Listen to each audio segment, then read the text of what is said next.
ریاست نے ایک مسجد کو گرانے کا فیصلہ کیا۔ متعدد مساجد ہیں جن کے بارے میں یہ کہا جاتا ہے کہ وہ قانونی طور پر تعمیر نہیں کی گئیں، تو اس ضمن میں بڑی بحث چل رہی ہے ہمارے ہاں۔ تو سوال آپ کی خدمت میں یہ ہے کہ یہ تو طے ہے کہ ہمارے ملک میں اس طریقے سے باقاعدہ قانون کے تحت معاملات نہیں ہوتے، اور ایک دن میں تو مسجد بنی نہیں ہوگی، سالہ سال سے مسجد وہاں پہ موجود تھی۔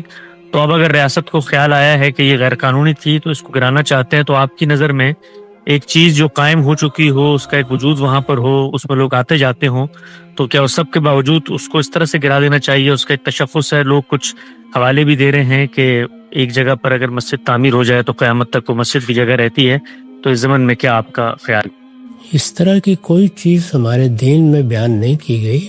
اس میں شبہ نہیں کہ مسجد اللہ کا گھر ہے، اللہ کی عبادت کے لیے بنائی جاتی ہے، اس کا احترام قائم رہنا چاہیے، لیکن وہ کسی شخص کی زمین پر یا ریاست کی زمین پر یا لوگوں کی زمین پر اجازت کے بغیر کس طرح بنائی جا سکتی ہے؟ خود رسالت مآب صلی اللہ علیہ وسلم نے جب مدینہ میں مسجد بنانا چاہی تو اس کی زمین باقاعدہ خریدی، درا حالے کہ یہ پیشکش کی گئی تھی کہ وہ بغیر قیمت کے لے لی جائے، لیکن آپ نے فرمایا کہ یہ یتیم بچوں کی زمین ہے، ان کی طرف سے دوسرے لوگ فیصلہ نہیں کر سکتے، اس وجہ سے ہم اس کی قیمت ادا کریں گے۔ نماز کے لیے آپ ایک جگہ بنا رہے ہیں، اس میں یہ خیال کرنا کہ قانون کی خلاف ورزی کر کے کسی کی زمین پر قبضہ کر کے مسجد بنا لی جائے، بجائے خود ایک جرم ہے۔ اس طرح کی جتنی عمارتیں بھی بنی ہیں ان کی کوئی حیثیت نہیں ہے، ان کو اگر حکومت چاہے یا ان کے مالکان چاہیں تو وہ خالی کرا سکتے ہیں۔ اس طرح کی جگہ پر بنی ہوئی کسی مسجد کو بھی کوئی تقدس حاصل نہیں۔ تاہم جب بھی اس طرح کا کوئی قدم اٹھایا جائے تو وہ انصاف کے ساتھ اٹھانا چاہیے، بے لاگ طریقے سے اٹھانا چاہیے، اور اس میں یہ رویہ نہیں ہونا چاہیے کہ آپ نے مسجد گرا دی لیکن اسی کے بالمقابل ایک عظیم عمارت موجود ہے جس میں مثال کے طور پر ایک ہوٹل کھلا ہوا ہے، اس کی طرف آنکھ اٹھا کر نہیں دیکھ رہے۔ تو جو کرنا ہے انصاف کے ساتھ کریں، اس میں مسجد کو کوئی خصوصی حیثیت حاصل نہیں ہے۔ وہ اگر کسی ناجائز زمین پر بنی ہے تو اس کو مٹائی دینا چاہیے۔ ٹھیک۔ Wake up to reality. پہلی بات تو یہ کہ گورنمنٹ کے کاغذات میں کہیں بھی مسجدوں کے لیے جتنی آبادی ہے نا جس حساب سے، اس میں جگہ ہوتی نہیں ہے۔ اکثر مسجدیں پارکوں کی جگہ پر ہی بنتی ہیں، ہسپتالوں کی جگہ پہ، اسکولوں کی جگہ پہ۔ یہ حکومت کی نااہلی ہے۔ جو بھی رفاہی پلاٹ ہوتے ہیں ہمیشہ سے پاکستان میں مسجد انہی جگہوں پہ بنتی چلی آ رہی ہے، اور یہ مسجد والوں کا، یہ محلے والوں کا قصور نہیں ہوتا، یہ گورنمنٹ کا قصور ہے کہ آپ نے آبادی کے لحاظ سے محلوں میں آپ نے مسجدوں کی جگہیں دی نہیں ہیں۔ تو پارک بھی لوگوں کے اجتماعی فائدے کے لیے تھا، تو اسی اجتماعی فائدے میں وہاں پبلک نے جب مسجد بنا دی ہے تو پبلک اس پہ راضی ہے کہ ہم پارک سے زیادہ کس کو فوکس کر رہے ہیں؟ مسجد کو فوکس کر رہے ہیں، کیونکہ پارک میں لوگ 24 گھنٹے میں زیادہ سے زیادہ ایک دفعہ جائیں گے نا، تو لوگوں کو پتہ ہے فلاں جگہ پارک ہے، فلاں جگہ گراؤنڈ ہے، وہاں جا سکتے ہیں۔ مسجد میں کتنی جگہ دفعہ جانا ہے؟ 5 دفعہ جانا ہے۔ جب وہاں مسجد کی جگہ نہیں ہوگی تو لوگ پارک میں بنائیں گے مسجد۔ دوسری بات، اگر پھر بھی یہ کام اللیگل تھا، 25 سال کا عرصہ کوئی کم ہوتا ہے کیا؟ آپ 1 مہینے بعد گرا دیتے، آپ 2 مہینے بعد کر دیتے، آپ 3 مہینے بعد کر دیتے۔ 25 سال سے لوگ ایک جگہ نماز پڑھ رہے ہیں تو کچھ تو خدا کا خوف ہونا چاہیے نا۔ 25 سال سے ایک جگہ فجر کی نماز ہو رہی ہے، ظہر کی ہو رہی ہے، عصر کی ہو رہی ہے، مغرب کی ہو رہی ہے، عشاء کی ہو رہی ہے، رمضان میں تراویح ہو رہی ہے، عید بقرعید ہو رہی ہے، وہاں جمعے کی نمازیں ہو رہی ہیں، عید الفطر عید الاضحیٰ کی نمازیں ہو رہی ہیں۔ 25 سال سے محلے والے وہاں ایک کراؤڈ ہو رہا ہے، بہت بڑا اجتماع ہو رہا ہے، اس کو آپ لوگوں کے جاگنگ کے لیے اور چہل قدمی کے لیے آپ گرا دیں، تو یہ جب اللہ کا خوف نہیں ہوگا تو پھر یہ کام بہت آسان ہے۔ یہ مولویوں سے دشمنی نہیں ہو رہی ہے، ہماری گورنمنٹ اور یہ لوگ اس پہ ہیں کہ مولوی لوگ احتجاج کر رہے ہیں تو کہ مولویوں کے مفاد پہ اذیت پڑ رہی ہے۔ مولویوں کو کچھ بھی نہیں ہو رہا اس سے، ہمارے مفاد پہ کیا اذیت پڑ رہی ہے؟ کچھ بھی نہیں ہو رہا ہمیں، وہ مسجد رہے نہ رہے میرا کیا فائدہ اس سے بھائی؟ ایک آدھ آدمی کے شاید کوئی بیچارے امام کی وہاں تنخواہ ہو، وہ اماموں کو اللہ ویسے ہی کھلا رہا ہوتا ہے، وہ ایک جگہ سے بند ہوتی ہے, اللہ رزق کے 10 راستے کھول دیتا ہے. یہ آپ جنگ مولاناؤں سے نہیں کر رہے ہیں, یہ محلے والوں سے نہیں کر رہے ہیں, یہ آپ جنگ ڈائریکٹ کس سے کر رہے ہو؟ اللہ سے کر رہے ہو. خدا کا خوف کرو, کچھ خدا کے غضب سے ڈرو. یہ آپ ڈائریکٹ اللہ سے جنگ کر رہے ہو.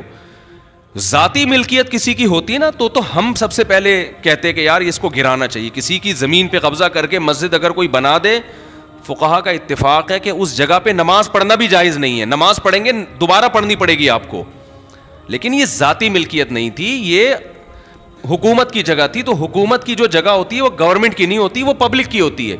تبھی آپ دیکھیں دوسرے کنٹریز میں جو گورنمنٹ کی پراپرٹی ہوتی ہے نا, اس کو عوام کی پراپرٹی کہا جاتا ہے.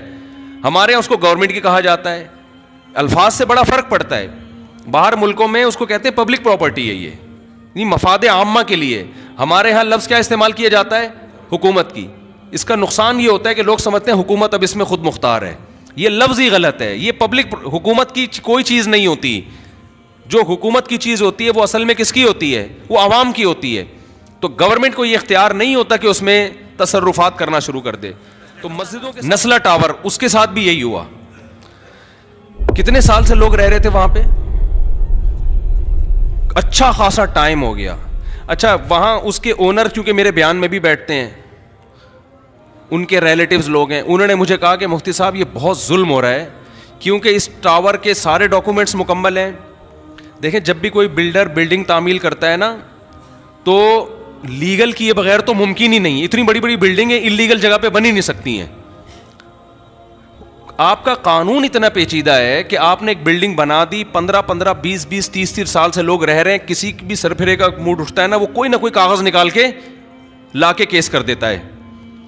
تو اس بلڈر کا یہ کہنا تھا کہ ہم اس کو گرا رہے ہیں, ٹھیک ہے, لیکن ہمیں عدالت یہ بتائے کہ آئندہ ہم نے بلڈنگ بنانے کے لیے پرمیشن کس سے لینی ہے.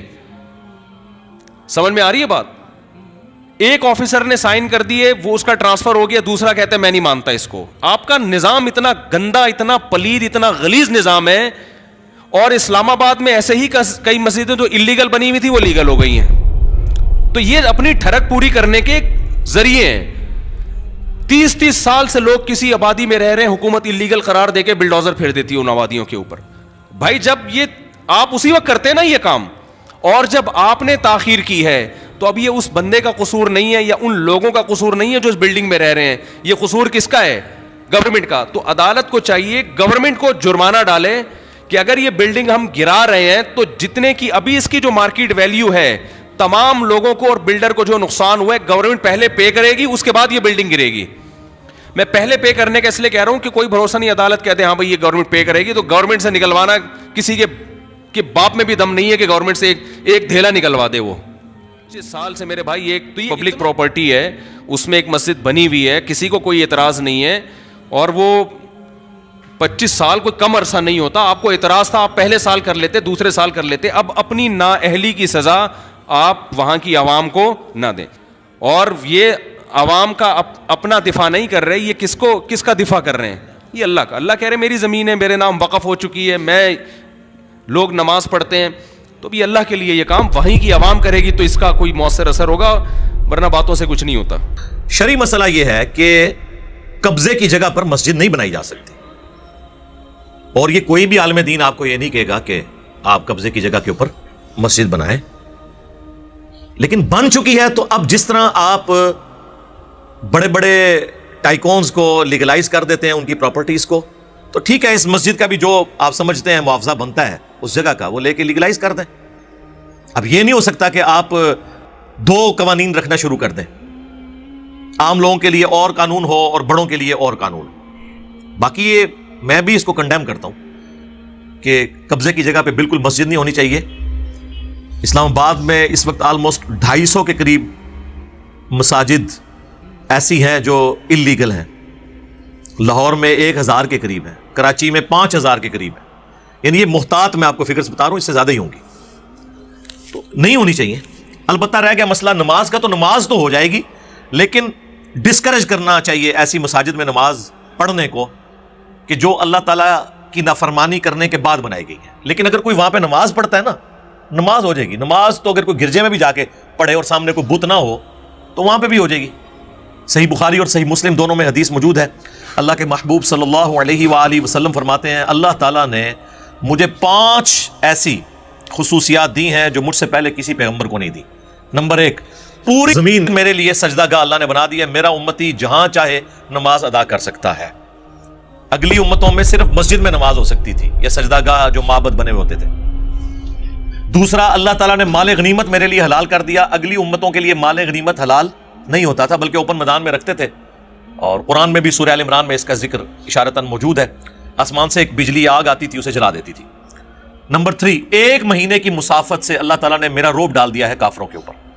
نمبر 4، اگلے انبیاء کو اللہ تعالیٰ نے کسی خاص قبیلے یا قوم میں پیغمبر بنا کے بھیجا، اور مجھے اللہ تعالیٰ نے پوری انسانیت کے لیے پیغمبر بنا کے بھیجا۔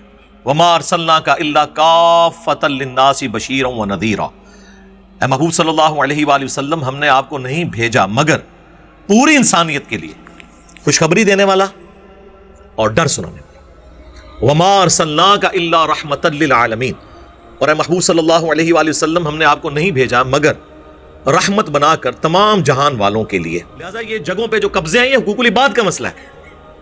گورنمنٹ کی ذمہ داری ہے کہ مسجد کے لیے جگہ دے، لیکن یہ نہیں کہ آپ نے زبردستی چھین لینی ہے، کسی قانون کے تحت چھینیں گے نا، ورنہ تو پھر دیوبندیوں نے یہ جگہ لی ہے پارک میں، کل کو بریلوی کہیں گے ہمیں بھی جگہ دیں، اہل حدیث کہیں گے ہمیں بھی دیں، شیعہ کہیں گے ہمیں بھی دیں، تو ایک سلسلہ شروع ہو جائے گا۔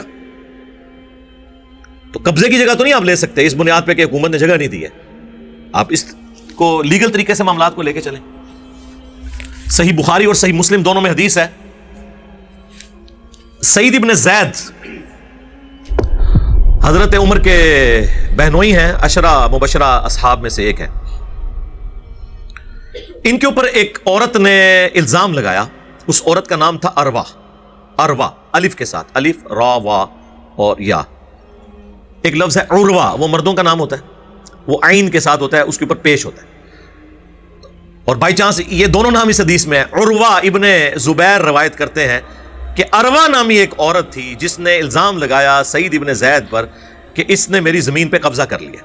اس وقت مدینہ کا گورنر تھا مروان بن حکم، اس نے بلایا سعید ابن زید کو اور کہا کہ آپ پہ الزام ہے، تو انہوں نے کہا کہ تم سوچ سکتے ہو کہ میں وہ شخص ہوں جس نے اللہ کے نبی سے یہ خود بات سنی تھی کہ جس شخص نے کسی دوسرے کی بالشت بھر زمین بھی دبا لی، یعنی 9 انچ یہ ایک بالشت، تو 7 زمینوں کا توق قیامت والے دن اللہ تعالیٰ اس کے گلے میں ڈالے گا وزن کے طور پہ، عذاب دے گا۔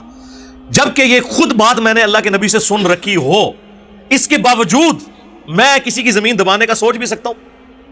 یہ صحابہ میں اور عام امتیوں میں فرق ہے، وہ جب سنتے تھے تو اس کو اسی طرح ہی سمجھتے تھے، وہ یہ نہیں کہتے تھے یا اللہ جو کچھ بھی ہے تیرے محبوب کی امت سے نہ، ان کو یہ پتا تھا کہ محبوب کی نسبت کام اسی صورت میں آئے گی جب محبوب والے کام ہوں گے صلی اللہ علیہ وآلہ وسلم۔ تو مروان نے کہا کہ حضرت مجھے اور کسی دلیل کی ضرورت نہیں ہے، آپ خود ثقہ اور صدوق راوی ہیں۔ انہوں نے کہا نا، ایتھے نہیں مسئلہ ختم ہویا۔ انہوں نے وہاں کھڑے ہو کر عدالت کے اندر اس عورت کے لیے بد دعا کی کہ اللہ جس زمین کے قبضے کا اس نے مجھ پہ الزام لگایا نا، اسی زمین میں اسے موت دینا ذلیل و خوار کر کے۔ اور مسلم شریف میں تو پھر آگے ڈیٹیل آتی ہے، یہ بخاری میں بھی ہے، مسلم میں بھی، مشکات کی 3 جلد میں آپ کو کرامات والے چیپٹر میں مل جائے گی۔ یہ صحابہ کی اوریجنل کرامات ہیں، جو میں اکثر کہتا ہوں کہ کرامت دعا ہوتی ہے، کار کے نہیں کچھ بخا سکتا، ایسے نہیں رکھنا۔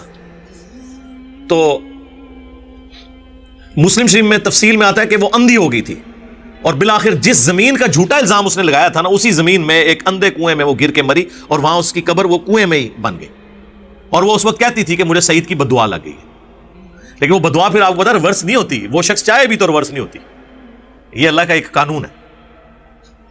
تو یہاں پہ پورے پلاٹ پراپرٹی ڈیلرز نے ہڑپ کیے ہوئے ہیں، ہاؤسنگ سوسائٹیز نے گن پوائنٹ کے اوپر، تو ایک بالشت ایک بندے کی زمین دبائی جائے۔